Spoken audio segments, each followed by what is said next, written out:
자, 이번 시간에는 165페이지입니다. 법률행위 무효, 취소 이거 할 겁니다. 지금까지 했던 법률행위를 어떻게 보면 이제 복습한다라고 하는 개념으로 접근하시면 되겠는데요.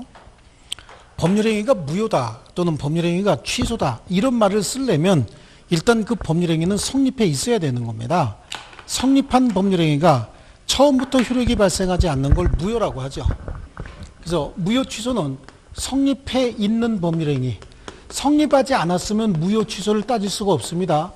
성립한 법률행위가 처음부터 효력이 발생하지 않는 것으로 확정이 돼 있다라고 하는 걸 무효인 법률행위다 이렇게 얘기를 하고요. 성립한 법률행위가 효력이 잘 발생하다가 언젠가 누군가가 취소권을 행사해서 취소라고 하는 순간 법률행위 성립 당시로 되돌아가서 효력이 소멸해버리는 거, 이거를 취소할 수 있는 법률행위다. 그냥 취소라고 하는 말을 그냥 써버리는 겁니다. 그래서 취소지만 사실은 취소할 수 있는 행위다 라고 합니다. 자, 이 모양을 잘 보니까 무효인 법률행위는 처음부터 효력이 발생하지 않습니다. 취소할 수 있는 법률행위는 유효가 일단은 유효였다가 그 유효가 취소권 행사에 의해서 무효로 바뀌어버리는 걸 얘기하는 거예요. 그러니까 취소하기 전에는 정반대의 효과가 있다가 취소권을 행사하게 되면 효과는 똑같아진다 그런 얘기죠. 그러니까 이행 전이면 이행할 필요 없어요. 효력이 없으니까요. 근데 이미 이행된 부분은 부당이득으로 돌려줘야 돼요. 이걸 부당이득 반환이다 이렇게 얘기합니다. 근데 그 부당이득을 반환할 때 이 부당이득자가 선이냐 악이냐에 따라서 그 반환의 범위가 달라져요. 둘 다 부당이득 반환은 똑같습니다. 반환해야 돼요. 근데 부당이득자가 선이인 경우에는 현존 이익만 돌려주지만 부당이득자가 악이인 경우에는 받은 이익에 이자 붙여줘야 되고 손해가 있으면 손해까지 다 배상해줘야 된다 이런 얘기를 하죠. 근데 조금 차이는 있어요. 여기의 경우에는 부당이득 반환할 때 반사회적 행위, 즉 불법 원인 급여에 해당할 때는 부당이득 반환 청구하지 못한다라고 하는 거 하나 하고, 여기서는 제한 능력을 이유로 취소된 경우에는 제한 능력자 측에서는 언제나 현존 이익만 돌려주면 된다라고 하는 거 하나, 요거 두 가지만 좀 신경 쓰면 됩니다. 자, 여기에 보면은 무효도 취소도 그 원인에 따라서 절대적 무효가 있고 상대적 무효가 있다라고 얘기를 합니다. 절대적, 상대적 이런 얘기를 나눠서 하죠. 취소도 절대적 취소가 있고 상대적 취소가 있다 이런 식으로 얘기를 하는 거예요. 절대적이다, 상대적이다 라고 하는 개념은 어떻게 정리가 되냐면, 혹시 갑하고 을이 어떤 법률행위를 했는데 그 법률행위가 무효다 또는 취소권 행사에 의해서 취소가 돼서 무효가 됐다. 그래요. 처음부터 무효였다. 취소권 행사로 인해서 무효가 됐다. 어쨌든 이 법률관계가 무효다라고 하면 둘 다 아무런 권리를 취득한 게 없는데 이 권리를 취득한 것처럼 보이는 이 외형을 믿고 거래한 제3자 병이 있을 때 이 병에게도 무효니까 너 권리 돌려놔라 라고 주장할 수 있으면 이게 절대적 무효고, 여기다가는 무효 주장할 수 없으면 그게 상대적 무효다. 할 수 있으면 절대적 무효고. 그래요. 그래서 제3자가 있을 때 제3자가 선의인 경우에는 그자에게는 무효 주장할 수 없다. 그러면 상대적 무효예요. 절대적 무효 사유는 어떤 것들이 있느냐. 절대적 무효 사유는 강행법규를 위반한 법률행위, 의사무능력자의 법률행위, 원시적 불능사유가 있는 법률행위, 목적을 확정할 수 없는 법률행위, 그 다음에 103조 위반, 104조 반사회적 행위, 이런 것들이 절대적 무효예요. 죄송합니다. 상대적 무효는 뭐냐? 상대적 무효는 비진의 표시가 무효가 됐을 때, 그 다음에 통정의 표시, 이거는 선의 제3자에게 대항하지 못한다는 규정들이 다 가지고 있잖아요. 그럼 이거 하면 같이 떠오르는 게 있잖아요. 차고 사기 강박에 의한 의사표시 있었죠. 이 차고 사기 강박에 의한 의사표시도 상대적 무효, 상대적 취소 여기에 들어가는 거죠. 상대적 취소인 거죠. 왜냐하면 선의 제3자에게 대항할 수 없다는 규정을 다 가지고 있다. 그 비통, 착사강 이렇게 했잖아요. 그럼 취소 사유는 하나만 남았죠. 뭐였었어요? 제한 능력자의 의사표시 취소 사유였다. 자, 여기서 부당이득 반환 청구하지 못한다는 요거예요. 요 반사회적 행위로 인해서 급부가 이루어진 경우에 이 급부는 부당이득이 불법 원인급여가 돼서 그 이익의 반환을 청구하지 못한다는 거고, 여기서 부당이득과 관련돼서 제한 능력을 이유로 취소된 경우엔 제한 능력자 측에서는 언제나 현존 이익만 되돌려주면 된다. 자, 요겁니다. 그러면 무효는 누가 주장할 수 있느냐라고 하는 거죠. 무효는 누구나 주장할 수 있어요. 무효는 누구에게나 무효이기 때문에 이거는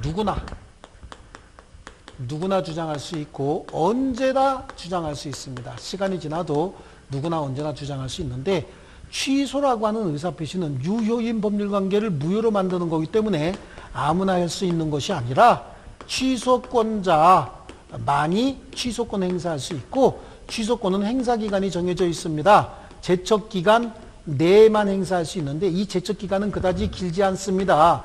추인할 수 있는 날로부터 3년, 법률행위 한 날로부터 10년 이내에 행사해야 됩니다. 먼저 도래한 날 기준으로 취소권을 소멸하게 된다 라고 하는 거하고, 어떤 법률행위는 무효 원인과 취소 원인을 두 가지 다 가지고 있는 경우가 있어요. 이거를 무효와 취소의 이중효다라고 얘기를 합니다.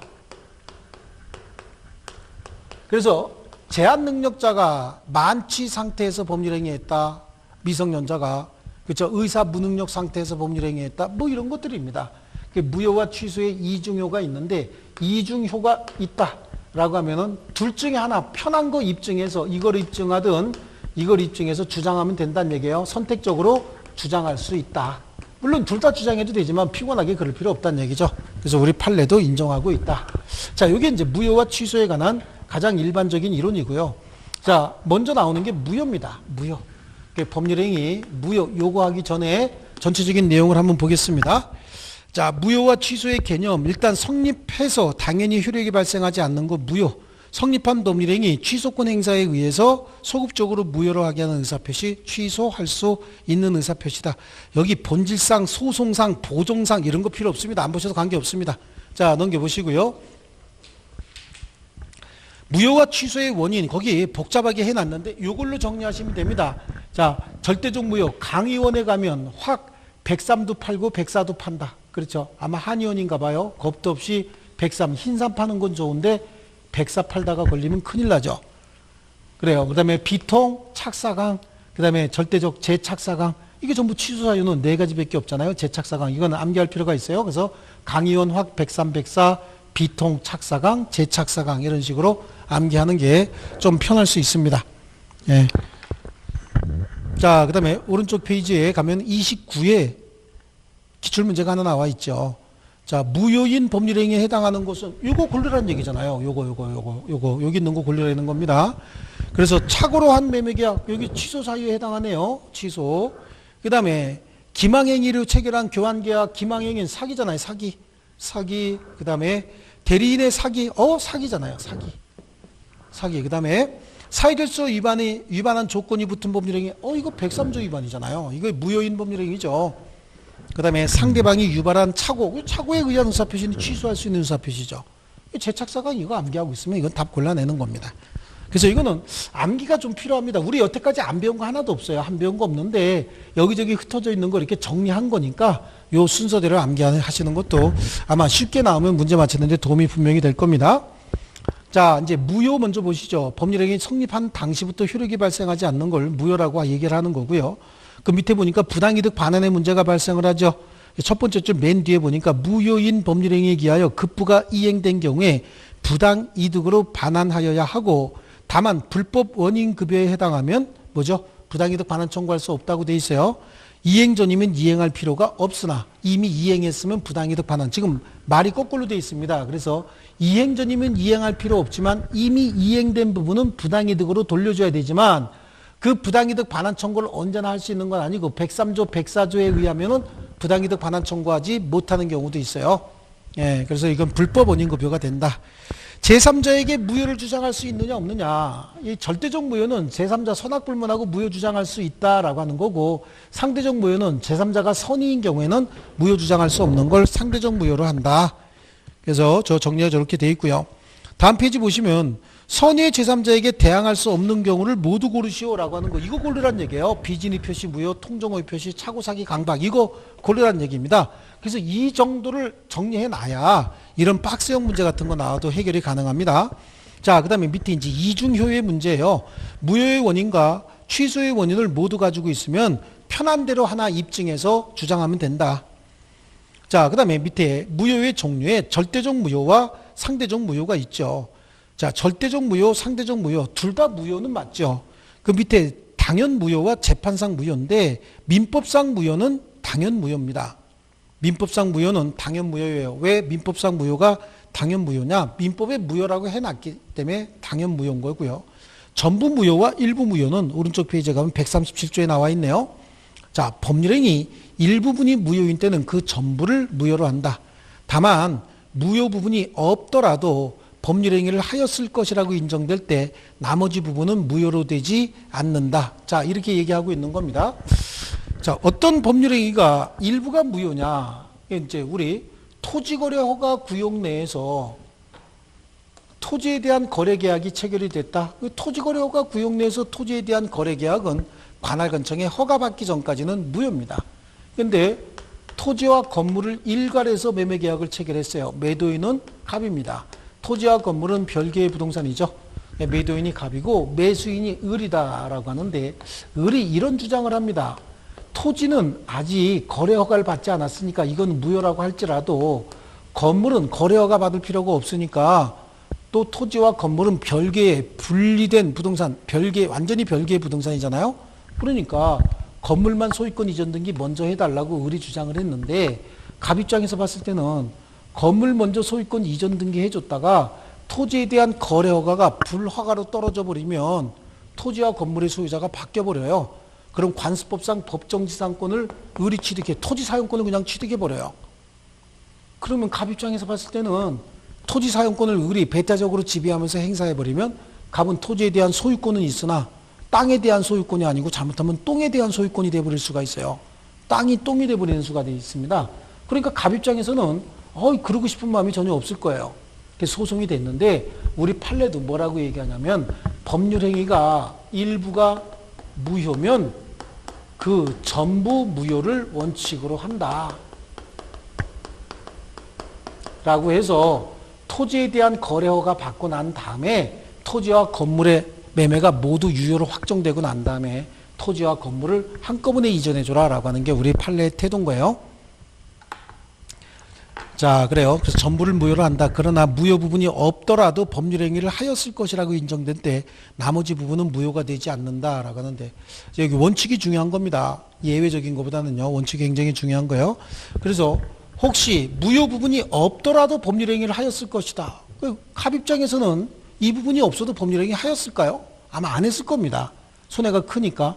이 사람은 이 부분이 없어도 당연히 이것만이라도 매수했을 테고요. 그러다 보니까 분쟁이 됐을 때 우리 판사가 원칙을 적용해서 토지에 대한 거래 허가 받아서 토지 거래도 유효가 됐을 때 그때 토지와 건물을 일괄해서 이전해줘라 라고 하는 거예요. 그러면 그 밑에 일부 무효가 되기 위한 요건은 일단은 일부 무효는 토지와 건물은 분할해서 거래가 가능한 물건이지 혹시 하나의 건물 중에 일부가 무효가 됐다 여기가 무너졌대요. 그럼 요 부분만 살 사람이 있을까요? 이건 없을 겁니다. 그래서 분할이 가능해야 된다라고 하는 거고 당사자가 무효 부분이 없더라도 법률행위를 하였을 것이라고 하는 당사자의 의사가 있어야 된다라고 하는 겁니다. 자, 그 다음에 효과. 예, 그래서 일부 무효는 전부 무효가 원칙이다라고 하는 게 다음 페이지 나오고요. 우리 판례도 국토의 계획 및 이용에 관한 법률 이건 없어졌습니다. 국토의 계획 및 이용에 관한 법률은 지우셔야 됩니다. 그건 지우십니다. 이 법률 안에 지금 토지거래허가제가 국토의 계획 및 이용에 관한 법률이 없어진 게 아니라 국토의 계획 및 이용에 관한 법률에서 빠졌어요. 토지거래허가제가 다른 법이 들어갔습니다. 그래서 부동산 거래 신고 및 부동산 중개 및 거래 신고에 관한 법률인가요? 거길로 빠졌습니다. 이게 법명이 지금 다른 걸로 바뀌었어요. 그래서 위에서부터 5번째 줄에 보면 토지에 관한 당국의 거래 허가가 없으면 건물만이라도 매매하였을 것이라고 볼 수 있는 특별한 사정이 인정되는 경우에 하나요. 토지에 대한 거래 허가가 있기 전에 건물만의 소유권 이전 등기를 명할 수 있다고 보아야 한다. 그렇지 않은 경우엔 토지에 대한 거래 허가가 있어서 그 매매계약 전부가 유효한 것으로 확정된 후에 토지와 함께 이전 등기를 명하는 것이 옳을 것이다 라고 해서 조금 아까 얘기했던 거 이겁니다. 그러니까 일부 무효는 어떻게 해라? 전부 무효가 원칙이다. 이렇게 지금 판시하고 있는 거고요. 확정적 무효와 유동적 무효가 나오죠. 이게 확정적 무효, 유동적 무효도 자, 유동적 무효와 관련된 이제 판례 행위, 판례에 관한 게 나오는데요. 그 유동적 무효다라고 하는 것도 거기 밑에 보니까 밑에서 두 번째 줄 국토의 계획 및 이용에 관한 법률 이렇게 나오잖아요. 그것도 지우셔야 됩니다. 법명이 다른 법이 적용이 됩니다. 토지거래허가 구역 내 토지거래 계약을 지금 효력을 어떻게 할 것이냐라고 하는데요. 여기 굉장히 좀 복잡한 관계가 하나가 있습니다. 지금 보면은 171페이지부터 173페이지 그 다음에 174페이지까지 이렇게 전환이 되고 있는 내용인데 그 복잡한 내용을 제가 여기다가 표로 하나 그려드릴 테니까 이 내용 갖고 정리하십니다. 거기 판례도 조금 이렇게 다 나열되어 있으면 굉장히 좀 복잡해집니다. 복잡해지니까 제가 표로 하나 그려드리겠습니다. 그 표는 우리 다음 시간에 계속 그리기로 하고요. 그래서 유동적 무효와 관련된 판례 이론의 표는 제가 다음 시간에 그려드리고 두 장을 넘겨보시면 지금 일부 무효의 법리 137조 했죠.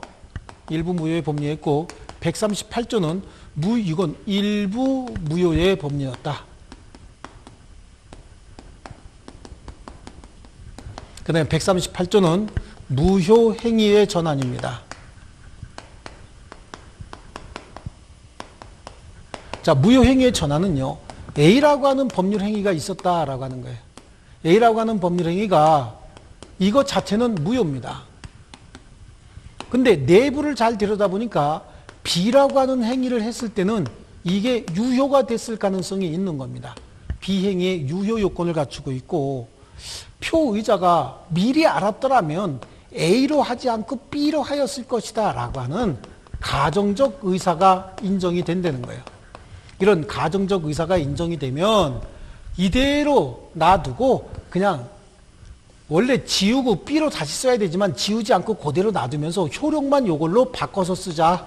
이렇게 전환해서 쓰자 그런 겁니다. 자, 여기에도 이제 요식행위와 요식행위의 전환, 요식행위에서 분료식행위로 전환, 분료식에서 분료식으로 전환, 또 분료식에서 요식으로 전환 이렇게 돌아가면서 한 번씩 이렇게 볼 건데요. 자, 요식행위가 무효랍니다. 무효인 요식행위를 유효인 요식행위로 전환할 수 있느냐? 우리 판례가 두 가지, 신분행위 두 가지 그 전환을 인정해 주고 있어요. 근데 요식행위로서 무효인 경우에 분류식행위의 유효로 전환할 수 있느냐? 이거는 아주 쉽게 되는 거죠.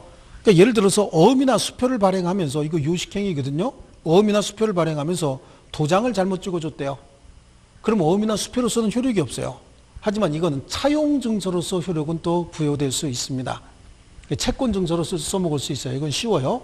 근데 분류식 행위가 무효입니다. 근데 또 다른 분류식 행위의 유효로 전환할 수 있느냐? 이것도 쉽습니다. 전세권 설정 계약을 체결하기로 했습니다. 그럼 전세권 설정 계약을 체결하기로 했고 사용수익도 하고 있는데 전세권 설정 등기하지 않는다. 그럼 채권적 전세로서 그렇죠. 임대차의 효력은 부여할 수 있다. 그런 정도고요. 문제는 분류식 행위가 무효일 때 요식 행위의 유효로 전환할 수 있느냐? 이거는 안 된다는 얘기죠. 돈을 빌리면서 차용증 하나 써줬더니 그 차용증 지급기일이 차용증에 또 도장도 안 찍혔는데 지급기일에 은행에 갖다 집어넣으면 은행에서 돈 주느냐? 어음으로 써먹을 수 없다 그런 얘기예요. 차용증을 어음으로 활용할 수는 없다. 그래서 중요한 건 이거죠. 분류식 행위가 무효일 때 요식 행위의 유효로 전환할 수는 없고 나머지는 다 전환이 된다라고 하는 거하고 여기는 판례 4개 정도 이렇게 보시면 돼요. 판례 4개. 신분행위라고 하는 거 2개 있어요. 신분행위의 전환 2개 정도 보시면 되고요. 그 다음에 상속의 포기와 같은 단독행위도 협의분할의 유효로 전환해 준 사례가 있습니다. 요거는 판례를 기억을 하셔야 되고요. 민법제 104조 불공정한 법률행위도 그 전환을 인정해 준 사례가 있다라고 해서요. 요거요. 자, 갑하고 을이 아기가 없어요. 아기가 없어가지고 갑이 밖에 나가서 낳은 아기를 여기 출생신고를 합니다. 낳은 아기 A를 출생신고를 하는데 아버지 갑, 어머니 을, 혼인 중의 자 이렇게 친생자로 출생신고를 하는 거예요. 친생자로 출생신고했는데 아버지는 갑이고 어머니는 을이 아니잖아요. 어머니는 병, 그래서 혼인 외의자, 즉 인지신고를 했어야 되는데 그렇게 되면 애 출세하는데 길이 막힌다, 출세길이 막힌다라고 해서 아버지 갑, 어머니 을로 친생자로 출생신고했어요. 근데 아버지가 돌아가시고 난 다음에 이 어머니가 이건 내 아기가 아닙니다라고 친생을 부인해버립니다. 그 나중에 확인해 보니까 이게 친생자 출생신고로는 무효지만 애비가 뭘로 했을 때 인지했을 때, 즉 혼인 외의자로 출생신고했으면 이게 유효가 될 수 있으니까 결국은 이 사람이 남긴 유산을 분할을 하는데 이 부인이 얘한테 하나도 안 주겠다라고 하니까 우리 판례가 얘도 아들은 맞아요. 친생자는 무효일지 모르지만 인지의 유효 요건을 갖췄으니까 얘한테도 유산 나눠주라 이렇게 판시한 겁니다. 꼭 친생자가 아니라도 유산은 받을 권리가 있다. 그런 의미가 되는 거고요. 이 신분행위와 관련된 거예요. 또 하나 이제 신분행위는 뭐냐면 갑하고 을이 아들이 없다 보니까 딸만 7이 있었어요. 아들이 없다 보니까 하나를 입양을 했어요. 입양을 했는데 얘를 신고할 때 직접 난 친생자로 출생신고했어요. 그리고 아버지 어머니가 돌아가시고 난 다음에 이 형제들이 이 입양한 자식들이 자기 동생에게 아버지 어머니 유산을 안 나눠주려고 하는 거예요. 안 나눠주려고 하다 보니까 소송이 제기가 됐을 때 우리 판례가 친생자 출생신고는 뭐일지 모르겠으나 무효일지 모르겠지만 입양 있죠, 입양. 그렇죠? 친양자로서 효력이 있으니까 재산 나눠줘라 이렇게 해서 신분행위도 무효행위 전환을 인정해 준 사례가 하나 있고요. 상속의 포기입니다. 이 상속의 포기도 자 A라고 하는 분이 돌아가셨어요. 돌아가셨는데 이분이 사망하셨는데 이분이 남긴 재산이 한 10억 정도의 부동산이 있어요. 여기에 아들 셋이 있는데 아들 셋이 형 2분은 잘 살고 동생은 잘 못 사니까 형이 상속을 포기해서 동생한테 다 주려고 했는데 상속을 포기할 때는 90일 이내에 포기해야 되는데 그 포기 기간이 지나서 한 200일쯤 돼서 상속 포기를 한 거죠. 이때 나중에 이해관계인이 소송을 제기합니다. 상속 포기 무효 아닙니까? 라고 소송을 제기하니까 우리 판사가 상속 포기는 무효일지 모르지만 3자 간의 협의 분할의 유효로 인정을 한다. 협의 분할이 어떻게 됐냐? 0%, 100%로 분할한 것으로 인정하겠다라고 하는 게 요 내용이고요. 그 다음에 104조 불공정한 법률행위로서 무효인 경우에도 그 전환을 인정했다라고 하는데 이렇게 생긴 재건축 단지가 있고 인근 토지를 재건축에 포함시켜서 재건축 사업계획 승인을 받았는데 이 토지 시가는 10억이에요. 10억인데 토지 소유자가 재건축 조합이 궁박하다는 사실을 알고 50억까지 불러서 매매계약을 체결했는데 이건 폭리를 취한 거죠. 폭리를 취해서 매매계약이 무효가 될 찰나에 토지 소유자가 아예 그냥 10억에 매매할 걸이라고 했더니 50억은 무효일지 모르겠지만 그러면 10억에 시가 10억이니까 10억짜리 매매로서 그 무효행위 전환을 인정해 준 사례가 있습니다. 그래서 여기 판례에 무효행위 전환에 요식행위로서 무효인 경우에 불요식행위로서 무효인 경우에 요식행위의 유효로 전환할 수 없다라고 하는 거 하나 하고 판례 4개 정도 기억하시면 되겠습니다. 이게 무효행위의 전환이었고요. 그 다음에 139조가 있습니다. 139조는 무효행위의 추인입니다. 무효행위의 추인인데 무효인 법률행위는 추인한다고 해서 유효로 바뀌지 않습니다. 이 무효행위는 추인한다고 해서 그래서 갑하고 을이 한 법률행위가 무효랍니다. 그런데 당사자가 이 무효인 법률행위를 무효인 줄 알고 추인합니다. 항상 이 추인은 그 원인을 알고 했어야 되고 원인이 소멸하고 난 다음에 했어야 되는 거예요. 알고 해야 되고 원인이 소멸하고 난 다음에 추인하게 되면 이게 소급해서 유효가 되는 것이 아니라 이때부터 새로운 법률행위를 다시 한 게 된다. 새로운 매매계약을 다시 한 걸로 보겠다. 그런 얘기입니다. 자, 이게 이제 우리 주로 이제 통정호의 표시에서 주로 많이 나오는데 통정호의 표시에 자 둘이 가장매매를 합니다. 가장매매를 했다. 갑소유 부동산이 지 이름으로 등기되어 있는 걸 가장매매를 통해서 얘한테 소유권 이전 등기해 줬어도 등기도 무효고 소유권도 없습니다. 이 등기는 그렇죠. 지워졌겠지만 사실은 이 등기도 무효입니다. 무효고 갑은 을에게 가짜 매매했으니까 대금을 청구할 수 없어요. 그리고 을도 대금을 지급할 의무가 없는데 어느 날 갑자기 갑이 을에게 대금을 청구하니까 을이 받을래 그러면서 대금을 지급하더란 얘기죠. 그럼 이때 어떻게 하겠다는 얘기죠? 이렇게 이행을 했다. 이행기에 이행을 했다. 그럼 이때 새로운 매매 계약을 다시 한 게 된다. 그래서 지금까지는 누가 소유자예요? 갑이 소유자지만 이 이후부터는 을이 그냥 소유자가 된다. 이게 무효행위의 추인이다. 그래서 무효행위를 추인하게 되면 그때부터 새로운 매매 계약을 다시 한 것으로 보겠다라고 하는 게 우리 판례예요. 지금 여기에 무효와 관련돼서 137조, 138조, 139조까지 봤고 이게 이제 유동적 무효와 관련된 판례 이론이 있죠. 요 유동적 무효와 관련된 판례 이론은 요거 하나가 한 20분 이상 걸리는 거기 때문에 요거 자체는 전체적인 지금 한 3장 정도 되는 걸 제가 한 장의 표로 정리해 드릴 거니까 요거 먼저 보겠습니다. 그리고 되돌아와서 다음 시간에 우리 무효행위의 유동적 무효 이론과 관련된 판례 보겠습니다. 175페이지 무효행위 전환입니다. 무효인 법률행위가 다른 법률행위의 요건을 구비하고 당사자가 무효를 알았더라면 다른 법률행위 하는 것을 의욕하였으리라고 인정될 때 다른 법률행위로서 효력을 가진다. 이거 얘기하고 있는 거잖아요. A는 무효지만 B로서 효력이 있고 미리 알았더라면 이렇게 하였을 것이라는 가정적 의사가 인정이 될 때 그 효력을 부여하겠다 그런 얘기입니다. 자, 그 다음에 넘겨보시면요. 전환의 모습으로 바로 갑니다. 전환의 모습이요. 분류식 행위로의 전환, 그 다음에 요식 행위로의 전환에 가에 있는 내용이 있죠. 가에 분류식 행위에서 요식 행위로의 전환은 인정되지 않는다. 자, 거기 분류식 행위가 무효일 때 요식 행위의 유효로 전환되지 않는다. 좀 더 이렇게 구체적으로 써놓으셔야 돼요. 무효인 분류식 행위를 유효인 요식 행위로 전환은 인정하지 않는다.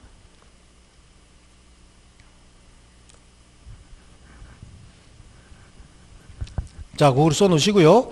요식에서 요식으로의 전환이 인정되는 경우는 맨 밑에 입양 절차를 거치지 않고 친양자로 입적되었을 때 친생자 출생 신고로는 무효지만 입양 신고의 효력이 있다. 그 다음에 혼인 외의 출생자를 혼인 중에 출생자로 신고한 경우에 그 신고가 출생 신고로는 무효지만 인지 신고로서 효력이 있다. 이 판례 2개 있죠. 조금 아까 얘기했던 신분행위 판례 2개요. 그 다음에 그 밑에 매매계약이 약정된 매매대금 과다로 말미암아 104조에서 정하는 불공정한 법률행위에 해당하여 무효인 경우에도 무효행위 전환에 관한 민법 제138조가 적용이 될 수도 있다.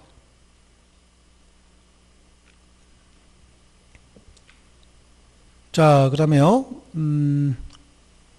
하나 더 해야 되는데 밑에 없네요. 예, 판례가 없는데.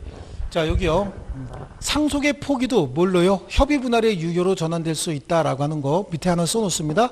오른쪽 페이지에다가 상속 포기가 무효인 경우에도 협의 분할의 유효로 전환할 수 있다. 상속 포기가 무효인 경우에도 협의 분할의 유효로 전환할 수 있다. 이건 굉장히 중요한 부분이고 잘 나오는 부분이에요.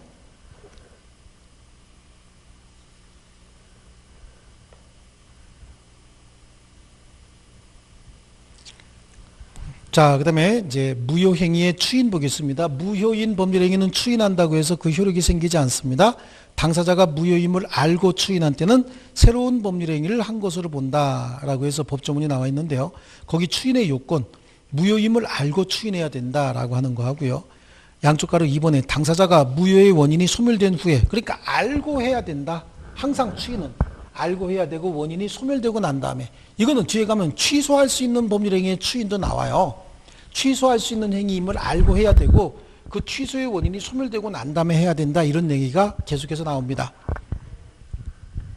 그래서 양쪽 가로 2번에 당사자가 무효 원인을 알고 무효 원인이 소멸한 후에 해야 된다. 그러니까 무효 원인이 소멸할 수 없는 경우, 선량한 풍속 기타 사회질서 위반을 내용을 하는 법률행위, 그 원인이 소멸할 수가 없는 거잖아요. 강행규정을 위반한 법률행위도 강행규정이 존재하는 한 원인이 소멸될 수는 없죠. 하지만 의사무능력자의 법률행위는 의사능력을 회복하고 나면은, 그렇잖아요. 만취 상태에 있는 자 의사무능력자인데 이 자가 의사능력을 회복하게 되면 추인할 요지가 충분히 된다는 얘기예요. 자, 그 다음에 넘겨보시면요. 무효인 법률행위가 새로운 법률행위의 요건을 구비하고 있어야 된다라고 하는 거고요. 추인의 효력입니다. 그래서 당사자가 무효임을 알고 추인하게 되면 새로운 법률행위를 다시 한 것으로 본다. 아시겠죠? 그런 정도만 보시면 충분합니다. 자, 그 다음에 오른쪽에 이제 문제 이렇게 나오고 있는데, 문제보다는 이제 취소로 넘어가기 전에 우리 다음 시간에는 유동적 무효와 관련된 판례 이론이 있죠. 요건 굉장히 어렵습니다. 그런데 우리 시험에 나올 가능성은 좀 떨어지지만 어쨌든 간에 나올 가능성이 떨어져도 하긴 해야 되는 거니까 한 판에다가 정리를 해드리고 다음 시간에 계속하겠습니다. 그래서 요번 수업은 여기서 하고 다음 시간에 계속 뵙겠습니다. 다음 시간에는 무효, 유동적 무효와 관련된 판례 이론 그리고 법률행위 취소 이렇게 나가겠습니다. 자, 수고하셨습니다.